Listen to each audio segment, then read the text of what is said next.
picture this, like really put yourself there. It is just before noon on December 31st, 1999. Oh, the heat. Right? The dense tropical heat is just pressing down on you. And you are standing in Panama watching the American flag come down for the final time. It's such a massive moment. It really is. Because in mere minutes, the Canal Zone, which was this 10-mile wide strip of United States jurisdiction that literally cut an entire sovereign nation in two, is just about to vanish from the map. You're essentially witnessing the end of this bizarre geopolitical anomaly. Exactly. And so welcome to this deep dive into the source material. Today we are looking at a conflict that had been boiling for, well, 5 centuries. Yeah, we tend to think of national borders as these permanent fixtures of the earth, But standing there in 1999, you were watching a massive, heavily fortified boundary just evaporate. And the stakes, for the listener, like why you should care about this, is that the stakes couldn't have been higher. Oh, absolutely not. For decades, international skeptics and loud conservative voices in Washington had sworn that if Panama ever took control of this waterway, they would just completely wreck it. Yeah, the predictions in the sources were incredibly bleak. They predicted global supply chains would collapse, ships would just rust in the locks, and the jungle would reclaim all the machinery. But today, we are going to explore exactly how Panama proved all those skeptics wrong. And they did it in a single transformative decade. It's incredible reversal. Imagine standing at the helm of this newly acquired canal, knowing Wall Street and the entire global shipping industry are basically taking bets on exactly which day you'll cause an economic meltdown. Right. But to really understand how Panama pulled off this operational triumph, we have to unpack the historical baggage. We're talking about 5 recurring threads that define their history up to that very moment. Because it's really not just about moving water and ships. No, not at all. It's about geography dictating destiny. It's about outsiders extracting the profit while the locals pay the price. That's a huge one. Yeah, and it's about disease operating as an actual military force, this shadow labor force that basically built the modern world, and a national sovereignty that was just constantly snatched away. Just as it came within reach, yeah. So let's start with the first thread, the geography. Because before we look at how Panama reclaimed the canal, we really have to examine why this 50-mile strip of jungle became the most contested geography in the Western Hemisphere. Well, the geography is the foundation of it all. It's the inescapable reality of the isthmus. Yeah. If you look at the map, Panama is this 50-mile wide bottleneck connecting 2 massive oceans. Right. But what's fascinating here is that long before European galleons ever appeared, this exact strip of jungle was already functioning as a critical hemispheric crossroads. Yeah, the sources highlight that indigenous societies like the Cueva, the Guna, and the Ngab, they didn't just happen to live there. They were actively managing these complex trade networks. Exactly. Archaeological findings, particularly if you look at the Sitio Canti burials and the Grand Cocle tradition, they reveal incredibly intricate goldworking and pottery. And that stuff traveled vast distances. It did. They understood the economic leverage of their geography long before the whole concept of global trade even existed. Okay, let's unpack this. So essentially, for 5 centuries, being the most valuable piece of real estate on Earth wasn't a blessing for Panama. It was like having a winning lottery ticket that everyone else keeps stealing. That is a perfect way to put it. Wealth constantly crossed the isthmus, but outsiders captured the profit while the locals paid the price. So the infrastructure of trade was already there, and then fast forward to 1513, Vasco Núñez de Balboa basically stumbles out of the jungle. He becomes the first European to see the Pacific Ocean from the Americas. And suddenly, the entire Spanish Empire realizes they've found the ultimate shortcut. But that realization triggered just immediate, profound devastation for the people already living there. It really did. Balboa's expedition relied on brutal alliances and just horrific violence. The sources detail massacres like those at Querequa. Yeah, the human impact is staggering. Within just a few decades of the Spanish arrival, the Cueva people, who were the primary inhabitants of that specific transit corridor, were effectively annihilated. Annihilated by violence and introduced pathogens, mostly. So by 1519, the Spanish established Panama City, which was the first European settlement on the Pacific coast. But they weren't interested in settling the land, were they? Not at all. They were building an extraction machine. They carved out the Camino Real and the Camino de Cruces. Right, and we shouldn't picture grand highways here. The sources describe these as nightmarish, muddy mule trails just cutting straight through dense jungle. But for 150 years, Those awful trails were the central artery of the global economy. It's wild to think about.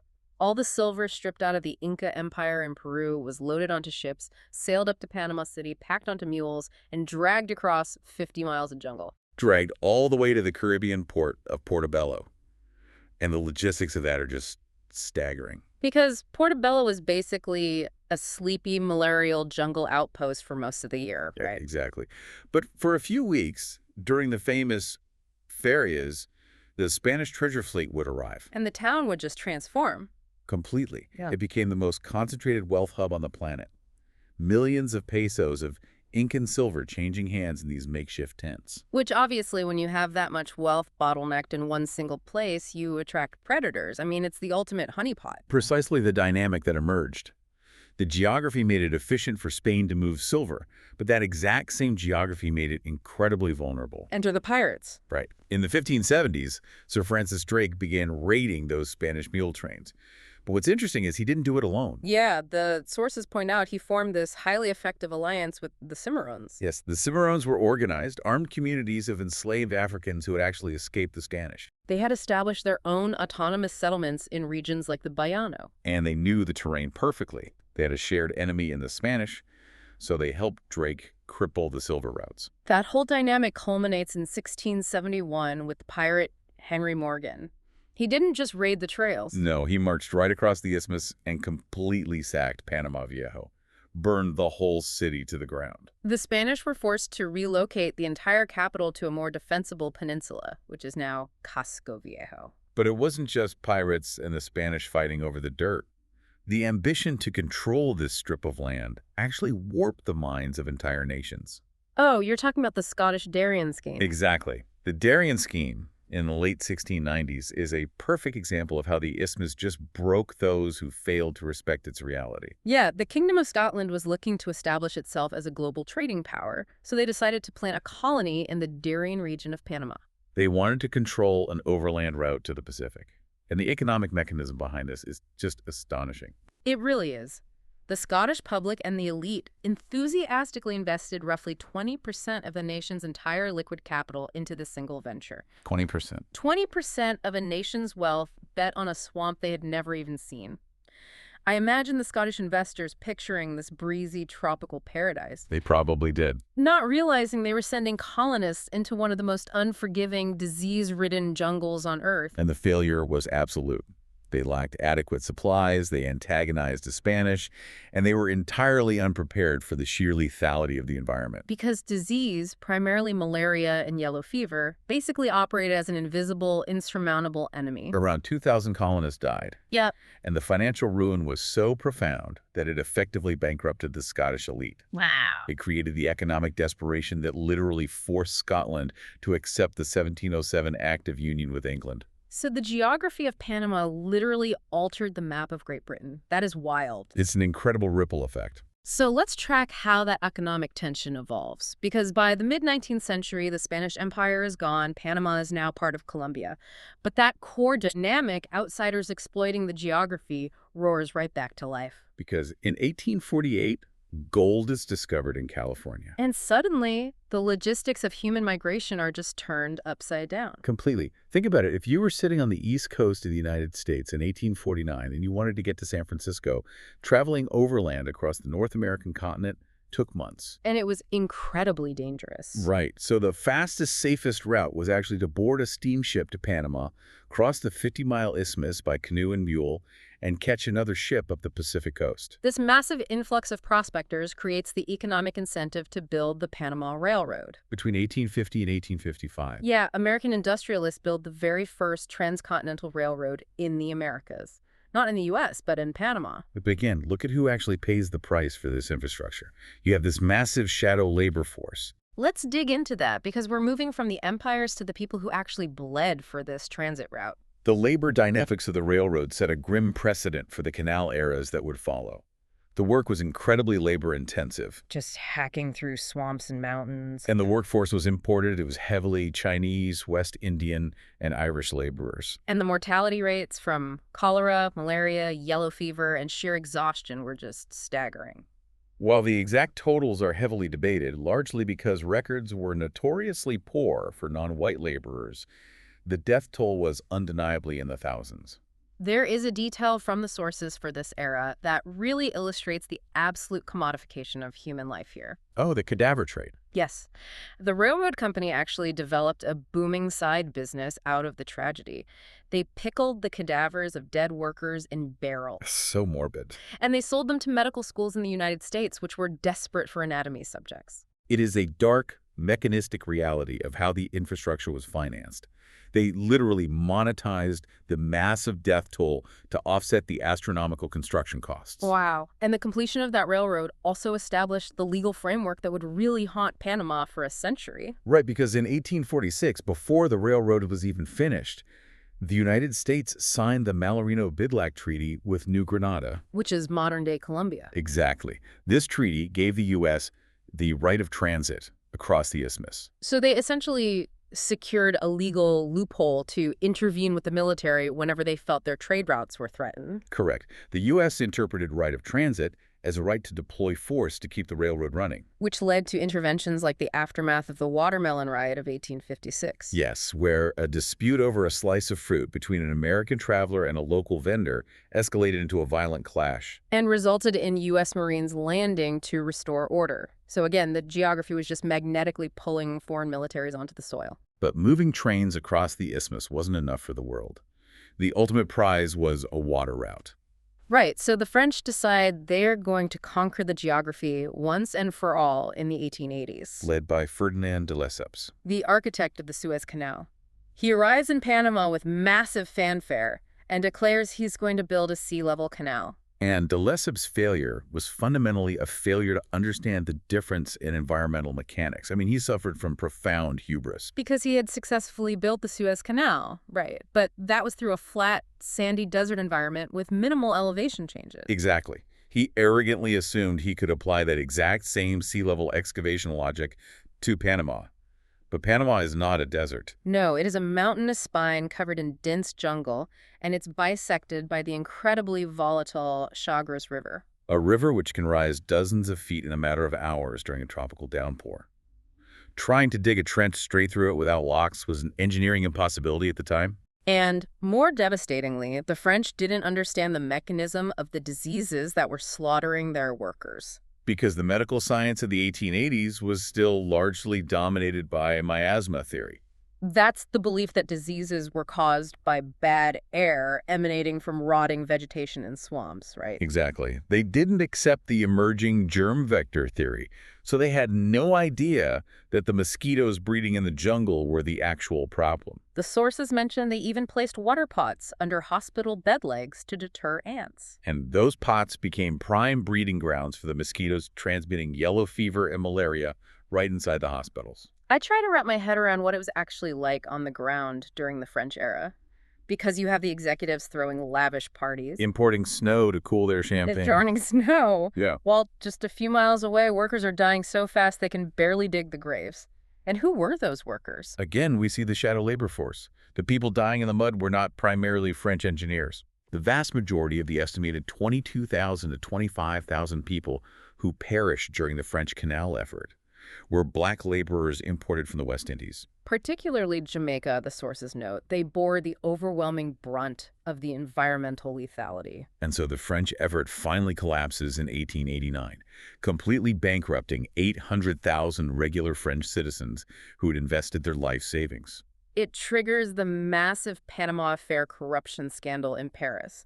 So by the dawn of the 20th century, Panama is essentially a graveyard of French machinery. An exploited transit route and a forgotten province of Colombia. Which brings us to this agonizing timeline of deferred sovereignty. We have to rewind slightly to 1821 to understand this. Right, because Panama actually declared a bloodless independence from the Spanish Empire on November 28, 1821. But realizing they were too small and vulnerable to survive alone, they voluntarily joined Gran Colombia.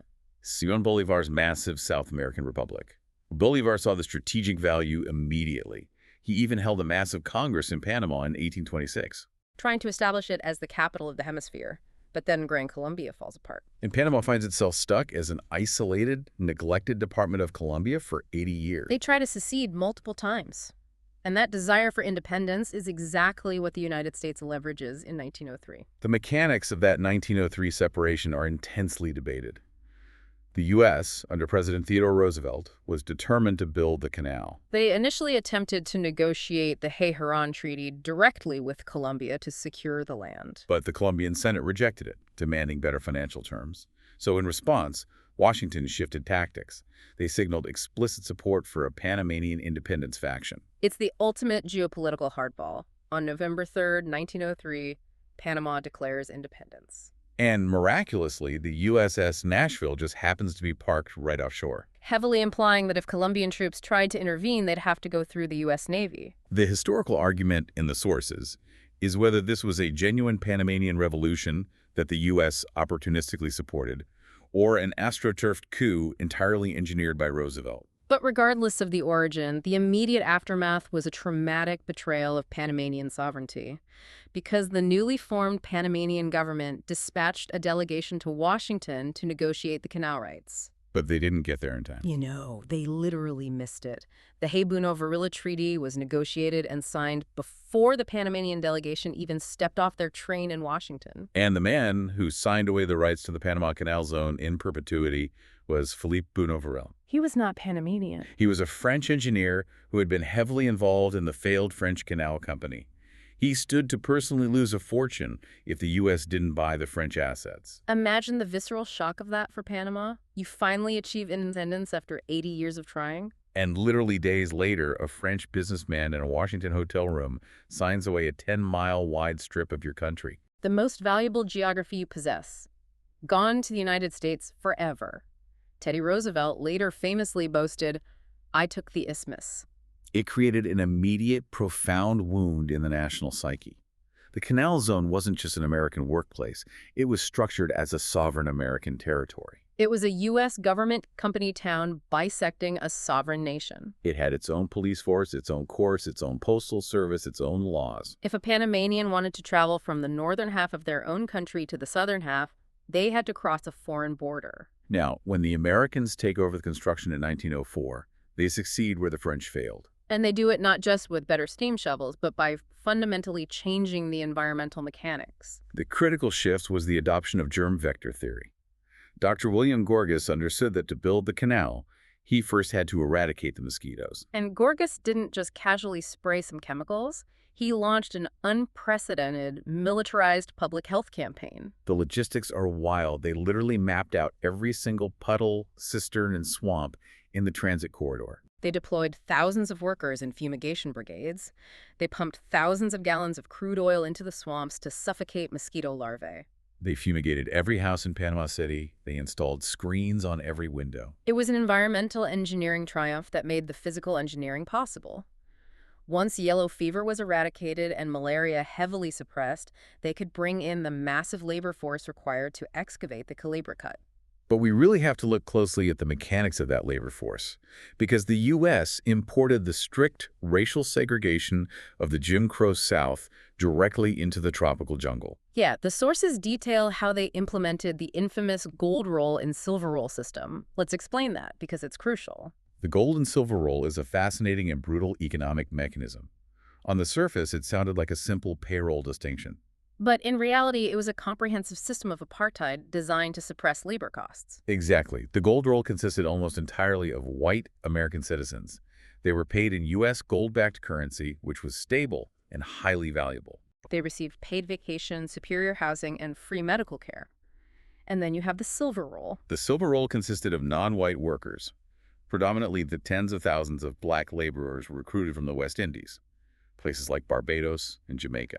And they were paid in local Panamanian silver coins, which constantly fluctuated in value and were worth significantly less. Plus, they performed the most dangerous, back-breaking physical labor in the deepest parts of the excavation. And it wasn't just their paychecks. The gold and silver designations dictated every single aspect of life in the zone. There were gold drinking fountains and silver drinking fountains, gold post office windows and silver post office windows. Gold housing, which was screened against mosquitoes, and silver housing, which initially was not. So when the canal finally opens on August 15, 1914, it is heralded as an American triumph. But the physical structure of the canal is inextricably built on the systemic marginalization of West Indian labor. And it sits entirely on sovereign Panamanian territory that was negotiated away without a single Panamanian signature. Approximately 5,600 workers died during the American era, and the vast majority of those were silver roll workers. Now, it's easy to look at the sweeping history of empires, the Spanish, the French, the Americans, and assume the local populations were simply passive victims, just getting rolled over by global superpowers. But that's a misconception. A critical clarification from the sources is that the indigenous populations, particularly the Guna and the Njengabe Bugle, maintained profound agency throughout these 5 centuries. They didn't just vanish. No, they adapted, they resisted, and they fiercely guarded their territorial autonomy. The sources highlight the Guna, for example, who staged the dual revolution in 1925. Yes, an armed rebellion to secure their comarca, an autonomous territory, ensuring their political and cultural survival right alongside the canal's operation. They were constant geopolitical actors in their own right. And that spirit of resistance was mirrored in the broader Panamanian society regarding the Canal Zone. From the very moment the 1903 treaty was signed, Panama agitated to renegotiate it. They managed some incremental changes over the years. The 1936 Hall-Alfaro Treaty ended the formal right of the U.S. to militarily intervene outside the zone. And the 1955 Ramon Eisenhower revisions increased the annuity the U.S. paid to Panama. But the core architecture of the grievance, that perpetual U.S. ownership of the zone, remained untouched. Which brings us to the breaking point. The day the friction ignited into a fire that really changed the trajectory of the hemisphere. January 9th, 1964, Martyrs' Day. To understand Martyrs' Day, you have to understand the hypercharged symbolism of flags in a contested territory. Yeah. In 1963, U.S. President John F. Kennedy had agreed to a concession. Wherever the U.S. flag was flown at civilian locations within the Canal Zone, the Panamanian flag would be flown alongside It it. was a symbolic gesture acknowledging Panama's titular sovereignty. But the Zonians, the American residents of the Canal Zone, many of whom had lived there for generations and viewed the territory as fundamentally American, they were furious. In January 1964, the American students at Balboa High School inside the zone openly defied the order. They raised only the American flag and literally physically guarded the flagpole. And the mechanics of the escalation are just tragic. A group of around 200 Panamanian students from the Instituto Nacional marched peacefully across the border into the zone. They carried a historically significant Panamanian flag and just requested permission to sing their national anthem and raise their flag next to the American one. The Canal Zone police allowed a small delegation of the Panamanian students to approach the flagpole, but they were immediately surrounded by hundreds of angry Zonian students and adults. A scuffle broke out. The Panamanian flag was torn. And that torn flag was the spark. As the Panamanian students retreated back across the border, word spread rapidly through Panama City. The frustration of 60 years of marginalization just exploded. Thousands of Panamanians converged on the border of the zone. The Canal Zone police, heavily outnumbered, opened fire with tear gas and then live ammunition.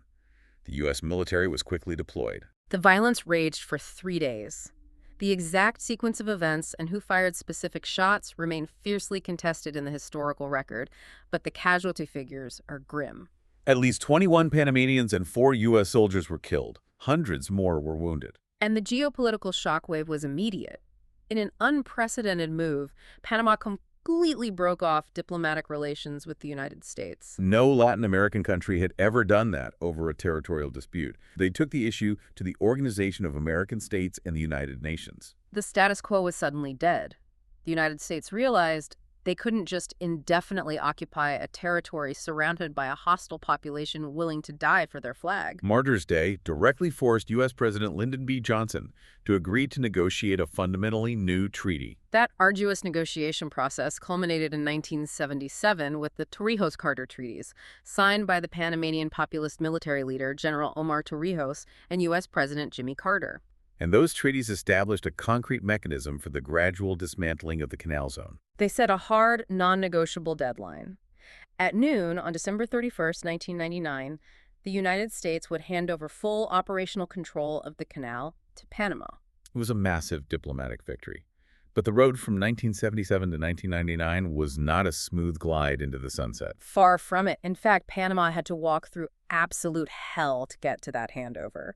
To truly understand why the triumph of 1999 was so profound, we have to look at the trauma of the late 1980s. Following the mysterious death of General Torrijos in a 1981 plane crash, the power vacuum within the Panamanian Defense Forces was eventually filled by Manuel Noriega. And Noriega is just a study in the lethal mechanics of intelligence double-dealing. He consolidated power by making himself indispensable to everyone, even as those parties were actively fighting each other. Wait, how does that actually work in practice? Well, he was a highly paid CIA asset, assisting the U.S. with anti-communist efforts in Central America during the Cold War. Okay. He was simultaneously a partner to the U.S. Drug Enforcement Administration. Yet at the very same time, he was a massive conduit for Cuban intelligence, selling U.S. secrets to Fidel Castro. And deeply, deeply entangled in the logistics of the Medellin drug cartel, allowing them to use Panama for money laundering and transshipment. It's a house of cards. But eventually, the contradictions catch up with him. By the late 1980s, the Cold War is winding down, his utility to the CIA plummets, and his involvement in drug trafficking becomes too blatant for the U.S. to ignore. In 1988, he is indicted on drug charges in the U.S. As the pressure mounted, Noriega's regime became increasingly brutal and erratic. The tipping point occurred during the 1989 Panamanian presidential elections. Right, Guillermo Endara overwhelmingly won the election, but Noriega, recognizing he was losing his grip, simply annulled the results. He deployed his paramilitary enforcers, the Dignity Battalions, who severely beat Endara and his vice presidential candidates in the streets. The images of the bloodied candidates were broadcast globally. The situation deteriorates rapidly, culminating in Noriega actually declaring a state of war with the U.S. in December 1989. And days later, a U.S. Marine is shot and killed at a checkpoint. That was the catalyst for Operation Just Cause. On December 20th, 1989, the United States launched a massive military invasion of Panama. This is the largest deployment of American combat forces since the Vietnam War. Over 27,000 U.S. troops were mobilized. Now, impartially looking at the sources, the stated U.S. objectives were to safeguard American lives, defend democracy, combat drug trafficking, and protect the integrity of the Torrijos-Carter treaties. The speed and overwhelming force of the invasion dismantled Noriega's military in days. But the civilian impact was catastrophic, particularly in the El Chorrillo neighborhood. Tell us about El Chorrillo. El Chorrillo was a densely populated, largely poor neighborhood constructed primarily of wood, situated immediately adjacent to Noriega's military headquarters, the Comandancia. Oh, wow. So they were right in the crossfire. Exactly. During the intense bombardment of the headquarters, fires broke out and rapidly consumed massive sections of the neighborhood. Thousands of civilians were instantly rendered homeless. And the human toll of the invasion remains the deepest, most contested scar in modern Panamanian history. We have to look at the numbers objectively because the discrepancy in the sources tells a story in itself. The official United States military casualty report states that approximately 516 Panamanian civilians died during the invasion. But independent human rights organizations, Panamanian civil society groups, and subsequent investigations have argued vehemently that this number is a severe undercount. Yes, with estimates ranging from high hundreds to potentially several thousand uncounted dead. The chaos of the urban combat and the use of mass graves in the immediate aftermath made an exact accounting nearly impossible. Noriega ultimately fled to the Vatican embassy, which leads to that surreal psychological warfare tactic, right? Yeah, U.S. troops blasting heavy metal music at deafening volumes until he surrendered in early January. But look at what happens next. Guillermo Endara, the man who had actually won the annulled election, is sworn in as president. He takes the oath of office on a U.S. military base while his country is actively being bombed. The country Endara inherited in 1990 was functionally dismantled. To understand how they got to 1999, you have to understand the economic crater they started in. It wasn't just the physical destruction of the invasion. For years prior, the United States had imposed crushing economic sanctions to squeeze Noriega. What does a crushing economic sanction actually do to a country whose entire identity is global finance and trade? It stops the flow of blood to the brain. Panama's economy was heavily dependent on its international banking sector. And the U.S. sanctions cut off the supply of U.S. dollars, which Panama uses as its official currency. Without liquidity, the banking sector froze. Capital fled the country. The GDP had contracted by roughly 15 to 20% in just a few years. Unemployment skyrocketed. The state apparatus had been entirely hollowed out by Noriega's corruption. Public coffers were completely empty. So Endara is essentially handed the keys to a bankrupt, smoldering ruin, surrounded by a traumatized population and told, okay, fix this, because in 10 years you have to run the most important waterway on Earth. Which is an insane amount of pressure. But Endara's administration achieved something remarkable through incredibly unglamorous, gritty policy work. He had to stabilize a collapsed economy, implement strict austerity measures, and painstakingly normalize relations with international financial institutions to unfreeze the banking sector. He slowly rebuilt the credibility of the Panamanian state from zero. And while they are pulling themselves out of this economic crater, the country engages in a profound moment of self-reflection. They realized that for 21 years, from the military coup in 1968 that ousted Arnulfo Arias right through to the 1989 invasion, they had been held hostage by their own military. The Panamanian Defense Forces were the root cause of the dictatorship. This realization led to a structurally radical decision. Initially, the military was dissolved following the invasion, but in 1994, under the subsequent administration of President Ernesto Pérez Valladares, Panama took it a crucial step further. They passed a constitutional amendment to permanently abolish the military entirely. Think about the mechanics of a military coup. A standing army acts like an administrative super user account in a computer network. Right. They have the physical force to override the system anytime they don't like the results. Panama looked at their history and realized that a super user account was inherently corruptible. So they didn't just change the password. They deleted the account entirely. They dismantled the structural mechanism that made dictatorships possible, replacing the army with a civilian-controlled national police force. Exactly. They forced themselves to rely on democratic institutions and international law for their security. They joined Costa Rica as a constitutional democracy without a standing army. It was a massive structural bet on peace. But the clock is ticking. The 1999 handover is approaching. Vast. And as Panama is frantically rebuilding its democracy, the conservative voices in Washington, D.C. are getting louder and louder, insisting that the Torrijos-Carter treaties should be revoked. The skepticism was intense and systemic. The argument presented by these critics was straightforward. Panama had just endured a brutal dictatorship, rampant corruption, and a devastating foreign invasion. They argued that a government struggling to keep its basic infrastructure functioning was entirely incapable of managing the complex, hyper-precise logistics of the Panama Canal. They weren't just predicting a slight dip in efficiency, they were predicting catastrophic failure. They warned that routine maintenance would be abandoned due to corruption, the locks would break down, the dredging would stop, and global supply chains would be thrown into chaos as massive cargo ships backed up into the Pacific and the Caribbean. So the critical question became, how does a recovering nation practically insulate a multi-billion-dollar global asset from the very real risks of domestic political turbulence and corruption? Panama recognized that simply promising to do a good job wasn't going to satisfy the global shipping industry. They needed an ironclad structural mechanism. So in 1997, they answered the skeptics with a constitutional mandate. They created the Panama Canal Authority, known as the ACP. The genius of the ACP was its structural autonomy. It was explicitly designed not to function as a regular government ministry. It was established by the Constitution as an independent, financially self-sustaining entity. It had its own board of directors, largely insulated from the election cycles. The key mechanism here is the revenue. The Constitution dictated that the canal's massive toll revenues could not simply be raided by politicians to fund pet projects, build roads, or run election campaigns. Right. The money had to be reinvested into the maintenance and operation of the canal first. It walled off the golden goose from political interference. Furthermore, they had to address the human capital. Running the canal requires highly specialized technical expertise, particularly the harbor pilots. A Panama Canal pilot doesn't just offer advice to a captain.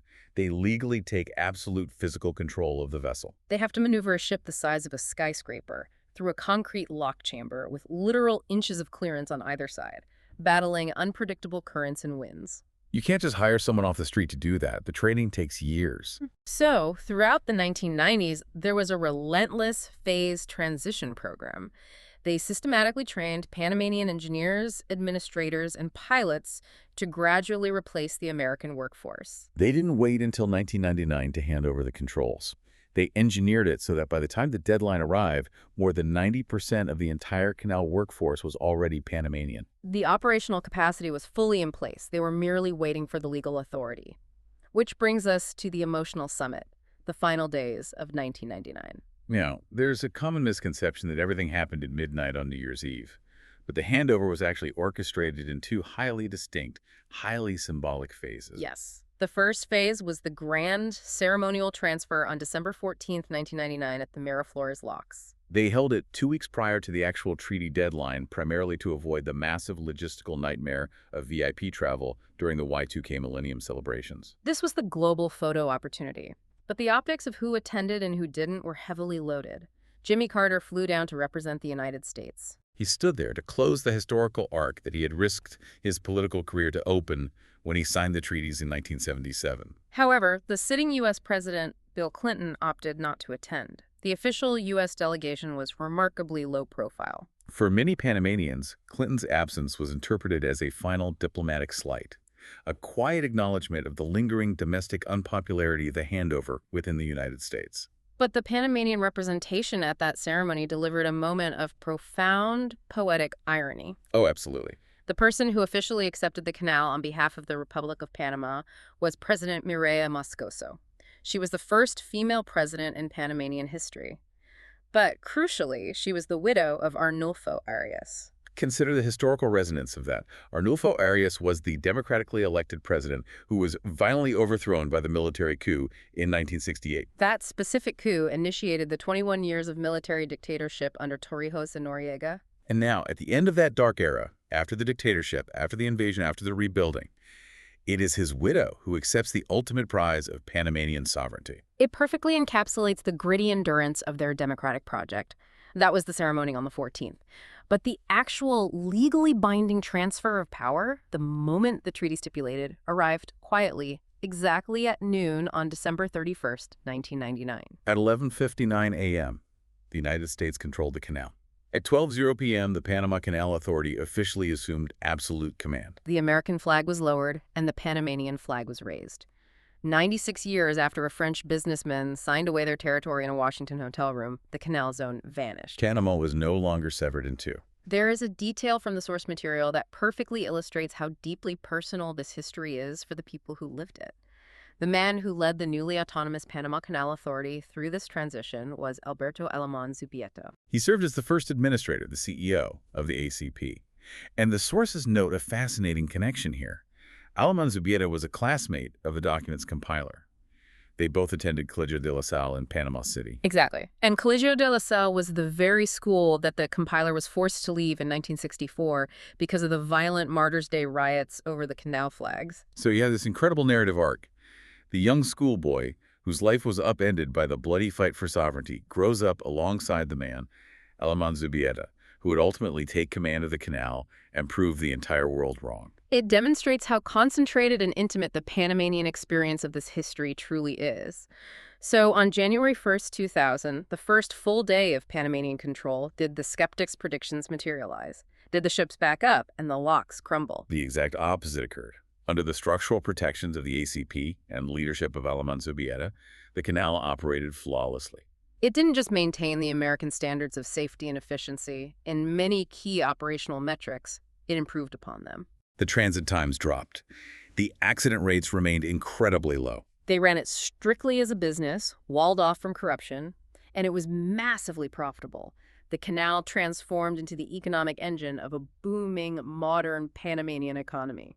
It stands as one of the most successful transfers of a complex global asset in modern history. But the ultimate proof of their operational success wasn't just maintaining the status quo, it was having the confidence to completely reinvent it. By the mid-2000s, the global shipping industry had evolved. The original locks built in 1914 could only accommodate ships about 106 feet wide, what they called Panamax vessels. But global trade was moving toward massive, hyper-efficient container ships carrying upwards of 14,000 containers. These neo-Panamax vessels were simply too large to fit in the bathtub. Panama recognized that if they didn't adapt, their geographic advantage would slowly erode as shipping routes bypassed them. So in 2006, this country of roughly 4 million people held a national referendum. And they voted to invest $5.4 billion of their own capital into a massive mega expansion of the canal. They built a third set of massive locks, entirely new channels, and completed the project in 2016.